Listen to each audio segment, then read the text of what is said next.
엎친 데 덮친 격이라는 말이 있습니다. 땅에 엎드러진 것도 좋은 일이 아닌데 그 엎드러진 위에 뭔가 덮쳐서 일이 더 굉장히 어렵게 됐다, 뭐 그런 뜻입니다. 느헤미야가 예루살렘 성을 재건할 때 형편이 꼭 이런 상황이었습니다. 예루살렘 성을 백성들과 함께 수축하고 무너진 공동체를 회복하는 그 일이 마치 첩첩산중이요 갈수록 태산과 같은 그런 형편이라고 말할 수 있을 정도로 오늘 느헤미야 5장은 그런 상황들을 설명해 주고 있습니다. 빅터 카이엄이라는 사람이 이런 말을 했습니다. 훌륭한 일 치고 가치 있는 일 치고 쉬운 일은 없다 그랬습니다. 이게 뭐 훌륭한 사람이 이런 말 했다고 우리가 아는 게 아니고 일상생활 하면서 우리 늘 겪는 것이잖아요. 우리도 그렇게 위대한 일이 아니더라도 가치 있는 일, 좋은 일, 그럴듯한 일을 할 때는 이게 절대로 쉽지 않죠. 어려움이 많이 이제 따르게 마련입니다. 이런 사실을 모르는 것은 아니지만 예루살렘 성 다시 쌓고 무너진 예루살렘의 공동체를 회복하는 일은 진짜 너무나 어려웠습니다. 이 일이 너무 의미 있고 가치 있는 일이긴 했지만 그렇기 때문에 더더욱 이 일을 해나가는 게 힘들었다 하는 것들을 계속되는 본문을 통해서 확인할 수 있습니다. 우리는 이미 보았지만 처음부터 이 일할 때 가담하지 않은 사람들이 있었습니다. 그리고 느헤미야가 헌신을 다해 지도력을 발휘하고 예루살렘 백성들이 다 성을 쌓는 일에 동참했을 때에도 이 일에 적극적으로 뛰어들지 않은 사람들이 많이 있었습니다. 설상가상으로 일이 진행되어질 때 외부적으로 방해한 사람들이 또 너무 많았죠.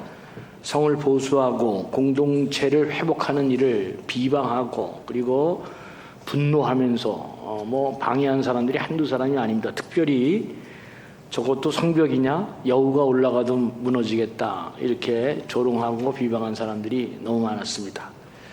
외부의 적들도 예루살렘 성을 수축한다니까 다 침공해야 되겠다 계획을 세웠습니다. 이스라엘 사람들이 이 소리를 듣고 너무나 놀랐습니다. 안에서는 흔들리고 밖에서는 쳐들어온다 그러고 이게 완전 진퇴양난으로 이렇게 성을 잘 수축하고 무너진 예루살렘 공동체를 회복하는 일이 정말 어려웠습니다. 그럼에도 불구하고 느헤미야의 지도를 받은 백성들은 그래도 꿋꿋이 잘 버텨서 마침내 일을 잘 해냈습니다. 성이 빠진 데가 없이 잘 연결되었고 높이가 절반에 이를 정도로 공사가 잘 진행됐습니다. 근데 오늘 본문에 보니까 이게 또 진짜 아주 보통 일이 아니죠. 흉년이 들었습니다. 흔히 어른들이 그랬습니다. 불행은 몰려다닌다고. 여러분 잘 봐야 돼요.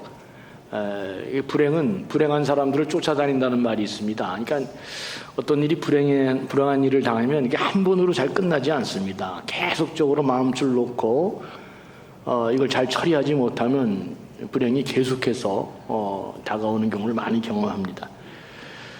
이게 느헤미야가 하는 일이었지만 제가 봐도 너무 해도 진짜 이건 너무하구나. 이게 이제 흉년까지 들었으니까 이루 말할 수가 없습니다. 상황이 이쯤 되니까 가난한 사람들이 부유한 사람들에 대해서 불만이 터져나오기 시작했습니다. 여러분 그렇잖아요. 아무리 어려워도 또 이렇게 또 잘 사는 사람이 있잖아요. 이게 대충 잘 사는 사람들. 직장 찾는 것도 어렵고 비즈니스 하는 것도 사업하는 것도 대단히 어려운데 이런 와중에서도 이런 상황 속에서도 어떤 사람은 또 돈을 잘 벌고 돈을 잘 쓰는 사람도 있잖아요. 근데 이제 뭐가 문제냐? 이게 어려워지는 거는 문제가 아닌데 다 어려워지면 이제 문제가 없습니다. 그런데 어떤 사람은 잘 살고 어떤 사람은 어려우니까 이게 지금 불만이 계속 퍼져나오고 있는 것입니다. 어려운 사람들은 그렇게 말했습니다. 우리도 그렇고 우리 자식들도 그렇고 이거 먹어야 살 거 아니냐. 불만이 터져나옵니다. 이게 먹는 문제가 해결이 안 되면 정치는 경제, 이게 먹는 문제잖아요. 이게 백성들을 먹는 문제에서 잘 못 해결하면은 힘들잖아요. 그러니까 이게 좀 다 우리도 자식들도 다 죽게 생겼는데 무슨 흉년이 들어서 더더욱 이게 불만이 가중됐습니다. 어떻게든지 이 흉년을 넘어야 되겠다 생각하고 자식들의 밭과 포도원을 담보로 해서 돈을 빌렸는데 그 먹기 위해서 그렇게 했는데 그걸 갖고 또 뭐 왕에게 세금 내라 그러고 또 뜯어가고 이러니까 백성들이 참을 수가 없었던 것입니다. 여기 나오죠. 누구는 사람이고 우리 딸들은 다 짐승이냐? 우리 자녀들은 다 종으로 팔려가고 이러는데 민심이 그냥 흉흉해지는 것입니다. 같이 있고 어려운 일을 할 때 이렇게 참 진짜 흉년이 들어서 기후도 이게 도와주질 않는 것입니다. 하늘도 도와주지 않고 있어요. 지금 너무너무 힘든 상황입니다. 무너진 성을 복구하고 어떻게든지 공동체를 회복하고 그래서 옛 다윗 왕조의 영광을 다시 회복할 꿈을 가지고 있는 거 얼마나 좋은 일입니까? 얼마나 귀한 일입니까? 이 일을 위해서 느헤미야가 혼신의 힘을 다해 최선을 다하고 있는데 그런데 현실은 너무너무나 어렵고 거기다 이제는 가뭄이 들어서 흉년이 들어서 갈등이 폭증하는 이제 그런 심각한 상황에 이르렀습니다. 자, 이럴 때 이 상황을 들은 총독 느헤미야가 어떻게 해결했느냐? 우선 그는 거룩한 분노를 표출하면서 해결책을 제시합니다. 근데 조금 이게 어쩔 수 없는 거죠. 조금 당황스럽기도 하지만 느헤미야는 먼저 부자들에게 아주 심하게 이야기를 합니다. 이제부터 부자들은 가난한 자들에게 절대 이자를 받지 마라. 이게 뭐 하는 짓이냐 이제 나오죠. 그리고 사람에게 받은 것 가운데 일부 다 돌려주라고 이제 명령을 합니다. 참 진짜 이제 느헤미야가 상황이 이렇게 가니까 이제 오블리스 노블리제 잘 사는 사람 거룩한 사람들이 책임을 져야 되는데 이따위로 살아서 되겠느냐 이제 그 분노하는 것입니다. 그리고 사람들에게 받은 거 다 돌려주라. 근데 여러분 어려울 때 돌려주라 그러면 돌려줘요 안 돌려줘요? 누가 돌려주겠어요, 그죠? 정당하고 다 그렇게 하는데. 근데 놀라운 일이 하나 발생했습니다. 예루살렘의 부자들이 느헤미야가 이렇게 말을 하니까 다 그대로 했다. 오늘 본문이 그렇게 나와 있습니다. 이자도 받지 아니하고 받을 것 있으면 안 받고 그랬다. 그러니까 느헤미야가 리더십이 훌륭한 사람이지만 그렇다고 해서 그 사람들이 이렇게 따라가는 건 아니죠. 왜 그랬을까? 그 핵심이 14절에 있습니다. 14절에 보면 이렇게 돼 있어요. 나는 아닥사스다 왕 20년의 유다 땅 총독으로 임명받아서 아닥사스다 왕 32년까지 12년 동안 총독으로 있었지만 나와 나의 동기들은 총독으로서 받아야 할 녹을 받지 않았다 그랬습니다. 성경은 느헤미야도 훌륭한 사람이지만 그가 삶을 어떻게 살았느냐, 자신이 총독 생활하면서 오로지 어떻게든지 무너진 성벽을 재건하고 무너진 공동체를 회복하는 일에 전념함으로써 그는 이런 녹을 받는 일에 신경도 안 쓰고 이런 데 관심도 갖지 않고 무보수로 이렇게 일했다. 이걸 사람들이 다 보고 있는 것입니다. 사랑하는 교우 여러분, 어떤 공동체가 무슨 일을 하다가 어려움을 당할 때 이게 먼저 가진 사람들의 희생이 필요합니다. 지도자의 희생이 필요합니다. 다 어려울 때 누군가 희생이 필요할 때 그럴 때에는 하나님께 그래도 많이 받은 사람이 많이 헌신해야 된다. 이게 느헤미야가 지금 가르쳐주는 내용입니다. 제가 보니까 이 돈 버는 것도 은사이더라고요, 은사. 그래서 우리 은사가 여러 가지 있는데, 그런데 돈 버는 것도 굉장한 이것도 하나님 주신 은사구나. 어려워서 사람들이 다 절절 매는데도 어떤 사람은 상황에 관계없이 돈을 잘 버는 사람이 있습니다. 근데 물어봤어요. 그러니까 자기는 돈 냄새를 잘 맡는데요. 그 돈 냄새 잘 맡는 게 뭐냐? 그러니까 돈의 흐름이 보인다고 이렇게 얘기하더라고요. 내가 시간이 24시간이어서 그렇지 시간만 더 있었으면 더 많은 돈을 벌을 수 있을 텐데 이렇게 얘기하는 사람이 있으니까 이게 보이나 봐요. 보이나 봐요. 여러분, 제가 만약에 돈 버는 일로 갔으면 잘 벌었을까요? 못 벌었을까요? 저는 돈이 안 보이더라고요. 그래도 그래도 은사가 있다면 그 뭐 책 읽고 분석하고 글을 좀 쓰고 이런 것들은 조금 되는데, 이거 돈 버는 거는 몇 번 해봤는데 안 되더라고요. 다 거덜나더라고요. 예, 잘 안 되더라고요.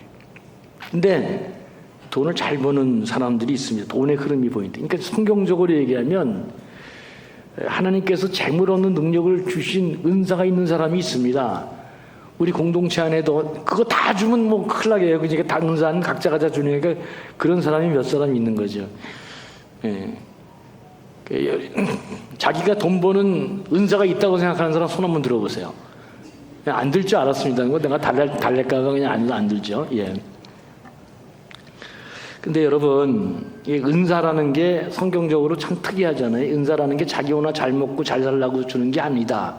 은사라고 하는 것은 하나님께서 속한 공동체, 관계된 사람들 다 같이 잘 살라고 주신 게 은사잖아요. 그러니까 저도 열심히 책도 읽고 묵상도 하고 내게 주신 은사가 이거니까 잘 준비해서 같이 나누는 거죠. 이렇게 같이 나누고 하는 게 나도 은사고, 또 우리 찬양대도 매주마다 열심히 해서 또 잘 이렇게 준비해서 또 이렇게 같이 나누고, 이게 다 그래서 공동체를 풍성케 하는 거 아니겠어요? 근데 어려울 때는 누군가가 희생해서 공동체를 세우고 같이 복을 받아야 되는데, 어려울 때는 이게 참 내놓는 게 어렵습니다. 그러면 그럴 때 누가 희생해야 되느냐? 형편이 나은 사람이 먼저 희생해야 된다. 이거 오늘 꼭 기억해 두셔야 됩니다. 지도자가 먼저 희생해야 한다. 지도자의 희생이 필요하다. 그러니까 자기 희생의 리더십이 있을 때 공동체가 살아납니다. 왜 그럴까? 이 지도자가 자기 희생한다고 이 되는 게 아니라, 지도자가 희생하면 사람들이 그걸 보고 따라가는 것입니다. 그게 무서운 것입니다. 그래서 생각지도 못한 일들이 벌어지는 것입니다. 지도자가 희생을 안 하면, 다 자기 살겠다고 그러면 공동체는 다 죽게 돼 있습니다. 이게 참 놀라운 일입니다. 정말로 어려울 때, 무너진 것을 다시 세우려고 할 때 자기 희생하는 사람이 있어야 이 일이 가능합니다. 희생하는 사람이 하나도 없을 때 절대로 좋은 일이 이루어지지 않습니다. 희생하는 사람이 있다고 해서 되는 일이 아니지만, 그 희생하는 사람을 통해서 보이지 않는 놀라운 힘들이, 공동체를 하나로 모을 수 있는 힘들이 형성이 되는 것입니다. 이게 안 되면 무너진 것 다시 세우는 일은 불가능합니다. 여기에 맞는 사람이 꼭 있어서 하나 소개하려고 그럽니다. 이게 어네스트 쉐클턴이라고 하는 영국 탐험가가 있었습니다. 20세기 초반에 남극을 탐험했던 탐험대장이었는데, 이 사람이 1914년에 일단의 팀원들을 데리고 남극 대륙을 횡단하게 됐습니다. 이 남극 대륙 횡단하는 게 얼마나 어려운지 아시죠? 거기 보니까 남극은 시속 300km의 찬 바람이 불고 영하 70도 뭐 이게 보통이고, 그러니까 이게 얼마나 어려움이 예상되겠어요. 그래서 이 떠나는 배 이름도 인디오런스호입니다. 인디오런스는 영어로 이제 인내라는 말이잖아요. 그러니까 배 이름 자체도 인디오런스호. 인내하지 않으면 이 탐험 불가능하다. 이제 그럴 정도로 어려움이 예상되는 이제 그런 이제 항해를 시작합니다. 그런데 배를 타고 항해를 해 가다가 그만 이 배가 부빙에 갇히고 말게 됩니다. 떠났더니 큰 얼음들 있잖아요. 이 부빙에 배가 딱 갇히면서 배가 이제 얼어붙기 시작하는 것입니다. 조금 계속 시간이 지나면서 얼음이 배를 조여들고, 그래서 배가 이제 마침내는 깨지고 마는 거죠. 그러니까 남극 탐험 가능했어요? 불가능했습니다. 끝났습니다. 실패하고 말았습니다. 그런데 역사적으로 남극 탐험을 성공한 위대한 탐험가들이 많이 있음에도 불구하고 사람들은 이 실패한 어네스트 쉐클턴 이야기를 지금도 영국에서는 많이 하고 있습니다. 사람들은 이 사람을 가리켜서 성공보다 위대한 실패다. 그러니까 남극 탐험에는 실패했지만 위대한 실패라고 말할 정도로 이 사람의 리더십을 굉장히 탁월하게 생각했습니다. 왜 그랬을까? 좀 책을 좀 들여다보면 이런 상황에서 이제 그 사람들에게 남은 것은 27명 선원 전체가 살아서 귀환하는 것입니다. 그러니까 이제 목표가 남극 탐험이 아니고 어떻게 무사 생존 귀환할까? 이게 그들의 목표가 되고 과제가 되었다는 것입니다. 그런데 뭐 성공했으니까 제가 여러분들에게 말씀드리잖아요. 성공했습니다. 27명이 무사히 다 살아서 돌아왔습니다. 다 거기서 무빙에 갇혀서 죽고 깨지고 흔적도 없이 다 생명을 잃어야 되는 그런 상황에서 어떻게 이 인디오런스호가 27명의 선원이 다 한 명도 죽지 않고 무사히 다 생존하고 돌아올 수 있었을까? 여기에 이 어네스트 셰클턴의 위대한 자기 희생의 리더십이 있다고 말하고 있습니다. 그러니까 이 어네스트 셰클턴의 탁월한 리더십은 뭐냐? 자기 희생의 리더십이었다. 이 자기 희생의 리더십이 있었기 때문에 모든 선원이 한 사람도 죽지 않고 다 살아 무사히 귀환할 수 있었다. 그는 부활을 먼저 생각하는 리더였습니다. 그리고 함께한 사람들은 그에게 절대적인 믿음과 충성을 가지고 있었습니다. 그러니까 이제 일이 되는 거죠. 지도자는 희생적이고 사람들은 그 지도자에 대한 믿음을 갖고 절대 충성을 하고 있으니까 그럼 어떤 일이 벌어지느냐? 기적이 일어나는 것입니다. 기적이 일어나는. 그 책에는 이런 이야기들이 있습니다. 남극 탐험 전에 셰클턴과 함께 남이 88도까지 갔다가 후퇴한 3명의 대원이 있었는데 그 중에 한 명이었던 프랭크 와일드라는 사람을 소개하고 있습니다. 셰클턴에 관한 한 사건을 그의 일기에 기록했는데 이것도 참 감동적입니다. 1909년 1월 31일 밤에 비상식량과 조랑말 고기로 한 부실한 식사를 하고 난 다음 셰클턴은 자기 목에 비스켓 4개 가운데 1개를 자기에게 주어서 강제로 먹게 했다는 것입니다. 너무 허기졌을 때 배고프고 춥고 에너지가 많이 필요하고 그래서 몸도 열을 유지하기 어려울 때 비스켓 4개씩 딱 나눠줬는데 이 셰클턴이 자기에게 그 하나를 뚝 띄워서 강제로 너 이거 빨리 먹어야 돼. 그렇지 않으면 죽어. 이제 그랬다는 거예요. 그는 일기에 이렇게 적었습니다. 이 순간에 이런 행동이 얼마나 놀랍고 자상하고 호의적인 것인지 이해할 수 있는 사람은 세상에 아무도 없을 것이다. 나는 그 일을 절대 잊지 못할 것이다. 그러면서 그 마지막 문장에 이렇게 써놨습니다. 그때 그 비스켓은 지금 수천 파운드의 돈으로도 절대 살 수 없는 그런 비스켓이었다. 그렇게 이제 글을 써놨습니다. 이 경험 때문에 그는 또다시 셰클턴이 남극 탐험을 한다니까 기꺼이 동참했고 부대장으로 그 역할을 했다. 이제 그렇게 돼 있어요. 이런 이야기도 있습니다. 이제 우리는 얼어 죽게 될 지경이었다. 그때 셰클턴은 맥닛이라는 사람을 통해서 갑판 사이에 있는 한 창고를 손실로 개조하라고 했다. 그나마 그곳은 아늑하고 따뜻하고 편안했다. 하지만 크린, 와일드, 마친, 위슬리는 그것보다 훨씬 추운 일반 선원용 손실에 머물렀다. 이 사람들은 다 고급 대원들이었다. 그리고 셰클턴 역시 선장실에 그대로 남았는데 그곳은 인디오런스호에서 가장 추운 것이었다.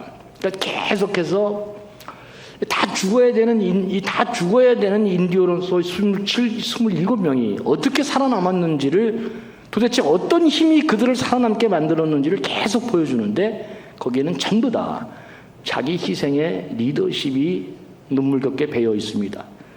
한 가지만 더 소개하겠습니다. 대원들이 부서진 배에서 다 이제 배가 이제 침몰하게 됐으니까 약 100m 떨어진 넓고 안전한 큰 부빙 위에다가 이제 캠프를 설치하게 됐습니다. 그 얼음 위에 5개의 텐트를 치고 그 인원이 이제 거기에 이제 거기서 이제 슬리핑 백을 이제 갖고 잠을 자고 이제 거기서 얼음 위에서 그렇게 자야 되니까 영하 40도, 50도 되는 곳에서 슬리핑 백 하나 넣고 거기서 자야 되는데 이게 보통 일이 아니잖아요. 근데 그때 맥닛이라는 사람이 그때 일을 이렇게 기록을 해놨는데 근데 그 중에서 가죽백, 참 그래도 좋은 가죽백이 18개가 있었다는 것입니다. 그러니까 27명인데 18개밖에 없으니까 할 수 없이 제위를 뽑았다는 것입니다. 그런데 자기는 태어나서 처음으로 이때 가죽백이 보온 잘 되는 그 가죽백을 자기가 선택하는 행운을 얻었다고 세상에 살다 보니까 이런 일도 있구나 자기가 이제 그렇게 좋아했다는 것입니다. 대부분이 그런데 이상한 것은 고급 대원들이 질이 떨어지는 다 그냥 슬리핑백을 뽑고 그렇게 이제 거기서 자게 됐는데 뭔가 이상하다 이렇게 생각해서 일부 대원들이 즉시 좀 이렇게 조사했더니 노련한 뱃사람인 여기 책이 이렇게 되어 있어요. 백후얼은 다음과 같이 일기장에 이렇게 적었다. 제비뽑기가 약간 조작되었다. 셰클턴 대장과 와일드 부대장, 위슬리 선장, 그리고 다른 고급 대원들 모두가 질이 떨어지는 백을 뽑도록 뽑기가 그렇게 부조되었다. 이렇게 써놨습니다. 품질이 좋고 따뜻한 가죽백은 모두 일반 대원들의 몫이었다. 그렇게 기록하고 있습니다. 여러분, 다 무너지고 죽고 오합지졸 끝날 수 있는 공동체를 뭐가 하나로 만들고 다 생존하고 다 일으키는 공동체로 만들 수 있을까? 오늘 느헤미야서에서 말하는 것처럼 어네스트 셰클턴 이야기도 자기 희생의 리더십이 없으면 이런 일이 불가능하다. 그러니까 그 희생하는 정신을 보고 모든 사람들이 다 달라지는 것입니다. 한 사람의 힘으로 그 희생이 무슨 일을 하겠어요? 그러나 그렇게 하는 한 사람의 힘이 많은 사람을 바꾸어 놓는 것입니다. 그래서 우리 모두가 다 사는 사람으로, 바꿔 말하면 자기를 극복하고 우리 모두가 함께 사는 사람으로 나아가도록 그렇게 만들었다는 것입니다. 느헤미야의 리더십의 핵심은 함께 일하는 것입니다. 함께 일하는 것의 가장 중요한 정신은 그 함께 일하는 것의 가장 중요한 정신은 더불어 사는 것. 이게 있어야 되는 거예요. 내가 더불어 산다는 정신이 있어야, 이게 없으면 끝까지 한 공동체로 살아갈 수가 없습니다. 내 밥그릇이 지금 어려운데 다른 사람의 형편을 살핀다는 건 너무 어렵잖아요. 내 가정 꾸려나가기도 어려운데 다른 사람이 얼마나 어려운지 그거 돌봐주면서 내가 뭐 어떻게 하겠다, 이거 불가능하잖아요.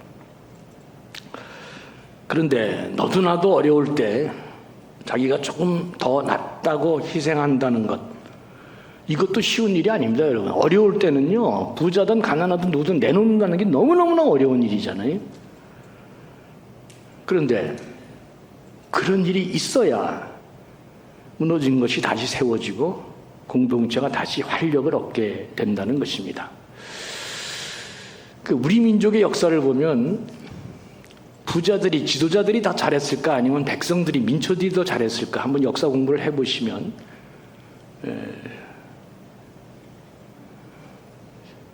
이 나라는 진짜 백성들이 살렸지 지도자가 살렸다고 저는 생각이 별로 안 듭니다. 식구는 밥을 먹고 손님은 다과를 먹는다, 그런 말이 있습니다. 그러니까 다과를 나누어 먹는 것은 손님들이 하는 일이죠. 그래서 힘들어도 밥을 나누어 먹는 사람이 식구가 되고 영적인 가족이 되는 것입니다. 그렇죠. 밥을 나눠 먹어야 됩니다. 꼭 밥을 같이 먹고 나눠야 그제야 비로소 식구가 되는 것입니다. 저는 우리 토요일 날만 되면 너무 행복합니다. 토요일 날 행사가 있어서 밖에 나가서 먹을 때는 진짜 많이 마음이 아픕니다. 왜 마음이 아프냐고요? 교회밥을 못 먹어서. 우리 교회밥처럼 깨끗하고, 우리 교회밥처럼 안전하고, 우리 교회밥처럼 이렇게 맛있는 밥이 없습니다. 진짜. 더 맛있는 건 뭐예요? 다 똑같이 둘러앉아서 맛있게 먹기 때문에. 진짜 너무너무 맛있습니다. 그러면서 식구가 되는 것입니다. 같이 와서 교회도 청소도 하고, 같이 와서 밥도 먹고, 밥 먹어야 이게 같이 하나가 되는 거지. 밥을 안 먹으면 어떻게 하나가 되겠어요? 밥 같이 먹고, 청소도 같이 하고, 그리고 차 마시면서 대화도 나누고, 얼마나 아름다운 축제입니까? 그죠? 밥을 같이 먹는다는 것은 나눈다는 의미가 있습니다. 우리 교회 은퇴했지만 교회 장로님 가운데 이분은 이게 습관인 것 같아요. 연말이 되면 청년들을 불러서 이렇게 갈비를 먹이는 그런 장로님이 계십니다. 저는 청년들에게 밥 낸다는 게 떨려서 잘 못하겠더라. 한두 번 했는데 애들이 얼마나 잘 먹는지 그냥 다 털리더라고. 이건 뭐 내가 지금 이분을 소개하는 건 여러분이 그렇게 하라는 얘기가 아닙니다. 절대로. 근데 이분은 그렇게 연말만 되면 애들을 다 청년 애들을 초대해서 이렇게 밥을 먹이더라, 갈비를 먹이더라고요. 옆에서 보면 애들이 그렇게 즐겁게 와서 먹어요. 제대로 잘 먹지도 않는 것. 내가 볼 때 너무 아까워 죽겠는데. 그런데도 이 장로님은 그렇게 기쁘게 감사하면서 애들이 저렇게 행복해하는 모습을 보고 좋아합니다. 직구적이 제가 한번 나갈 때 식당 주인에게 물어봤습니다. 얼마나 나왔습니까? 그때 238만 원이 나온 걸로 제가 기억합니다. 청년 애들이 다 왔습니다. 그 안에 다 찼거든요. 절대로 밥 사면 안 됩니다. 청년들한테. 네, 큰일 납니다, 여러분. 그래도 그걸 기뻐하면서 즐거워하면서, 그러니까 청년 애들이 너무 즐거워하는 거예요.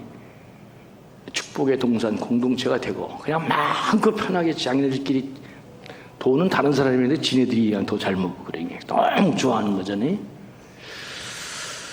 또 기도합니다. 하나님 복을 내려주십시오. 복을 내려주시기 바랍니다. 근데 그분은 그게 그렇게 즐겁고 좋다 그럽니다. 이게 공동체를 만드는 아주 중요한 일입니다. 어느 교회 갔더니 이런 문구가 적혀 있습니다. 희생이 없는 사역은 취미활동입니다. 이렇게 써놨더라고요. 희생이 없는 사역은 취미활동이다.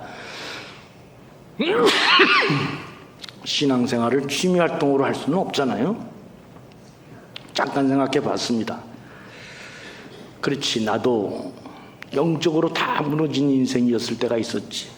다 망할 사람이고 망한 사람이었는데 우리가 몰라서 그렇지 다 인생이 망한 사람이고 잘못하면 지옥 갈 사람이었는데 예수 그리스도께서 사람으로 이 땅에 오셔서 십자가에 달려 죽으시고 나 같은 사람을 하나님의 자녀로 주 예수 그리스도를 믿게 함으로 나를 하나님의 자녀로 다시 세워주셨습니다. 무너진 나를 다시 세워주시고 우리 모두를 이렇게 좋은 교회 공동체로 또 만들어주셨습니다. 주님의 뒤를 따라가는 제자들은 기본적으로 이런 정신이 있어야 됩니다. 신앙생활을 제대로 하려면 주님이 그렇게 희생하고 우리를 세웠던 것처럼 그런 정신이 우리 안에 기본적으로 베이스컬리 깔려 있어야 되는 것입니다. 참으로 어려울 때 무너진 가정을 다시 세우고 무너진 교회를 다시 세우고 무너진 우리의 비즈니스를 다시 세우고 인간관계를 다시 일으켜 세울 때 뭐가 필요하느냐? 누군가의 희생이 필요하다. 이게 꼭 중요한 일입니다. 저는 요새 어저께도 설교 준비하면서 어머니가 참 보고 싶었습니다. 저는 어머니하고 같이 살면서 시장에 한번 따라간 적이 있었습니다. 어머니가 시장을 그냥 두세 번을 돌더라고요. 한 번 했는데 또 돌고 그러더라고요. 왜 저렇게 도나 내가. 그래도 또 뭐 싱싱한 게 있을까. 그래도 좀 어떻게 싸게 살까. 그런데 내가 어머니 생각이 지금도 많이 나는 것은 어머니는 일생을 살면서 자기가 먹으려고 자기가 입으려고 그렇게 해본 적이 한 번도 없었습니다. 온전히 남편과 자식을 위해서 그렇게 섬기고 희생했기 때문에 그 좋은 가정 그래서 만들어 주셨습니다. 여러분, 무너진 것을 다시 세우고 정말 힘 있는 공동체 만들려면 반드시 그 안에는 누군가의 희생의 리더십이 있어야 이 일이 가능합니다. 그걸 보고 자라야, 그걸 먹고 자라야, 그걸 경험하고 자라야 인간이 되는 것입니다. 그래야 내가 이제 남은 인생을 어떻게 살아야 될지. 그래서 우리 공동체 안에 그 한 사람이 무슨 희생한다고 되는 게 아니고 그런 희생의 뭐 아름다운 모습을 보고 먹고 자라야, 경험해야 우리 모두가 무너진 것을 다시 회복시킬 수 있는 그 DNA가, 그 유전자가 우리 안에 있게 되는 것입니다. 우리는 느헤미야를 계속해서 읽어가면서 그 리더십을 살펴보고 있습니다. 느헤미야를 보면 매 장마다 기도가 나옵니다. 느헤미야는 모든 일을 하면서도 언제나 기도하는 사람이었습니다. 그는 일마다 때마다 하나님 앞에 엎드려 기도했던 사람입니다. 그래서 느헤미야는 성공적인 사람이었고 능력 있는 사람이었습니다. 오늘 본문의 앞권입니다. 오늘 본문 맨 마지막에도 19절에 이렇게 오늘 본문이 끝납니다. 네, 하나님이여, 내가 이 백성을 위하여 행한 모든 일을 기억하사 내게 은혜를 베풀어 주시옵소서. 참 멋있는 사람입니다. 네, 하나님이여, 내가 이 백성을 위하여 행한 모든 일을 하나님만은 기억해 주셔서 내게 하나님 은혜를 베풀어 주시옵소서. 모든 승리자는 하나님과 연결된 기도가 있어야 된다는 것을 다시금 깨닫게 됩니다. 일마다 때마다 하나님께 기도하고 자신을 희생하는 리더가 있는 공동체는 어떤 형편이든지 간에 다시금 회복되고 무너진 것이 일어나게 될 것입니다. 그런 교회, 그런 가정은 반드시 일어날 것이고 반드시 잘 될 것입니다. 느헤미야는 기도하고 함께하고 희생하라.